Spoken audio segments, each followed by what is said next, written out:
لە یەکێک لە یاریەکانی هەفتەی شەشەمی خولیەستێرەکانی عێراق دهۆک لەسەر یاریگای خۆی پێشوازی لە کەرخ کرد. هەڵۆکانی چیاکان ئامانجیان یەکەم سەرکەوتن بوو لە خولەکە لە نێو یاریگای خۆیان، هەر بۆیە زوو دەستیان بە هێرشەکانیان کرد. لە خولەکی چواردا بەیار ئەبوبەکر توانی دهۆک بە گۆڵ یەکەم لە یاریەکە پێش بخات.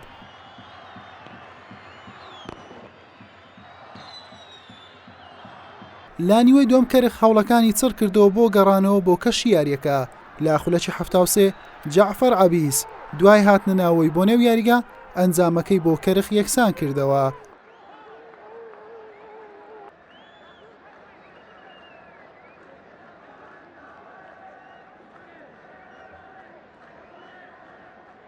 دوای 5 خولەک لە هەڵەیەکی بە کۆمەڵی یاریزانانی دهۆک ئیفیانی ئیزی گۆڵی دوم و پێشکەوتنیشی بۆ کەرخ تۆمار کرد.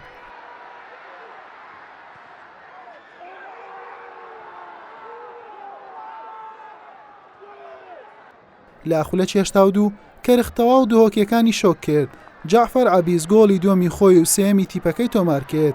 هەڵۆکانی چیاکان هەرچەندە لە دواخولەکان بە چەند هێرشێک هەوڵی گەڕانەوەیاندا، بەڵام تێیدا سەرکەوتوو نەبوون و یاری بە 3 گۆڵ بەرامبەر گۆڵێک بە سوودی کەرخی میوان کۆتایی هات.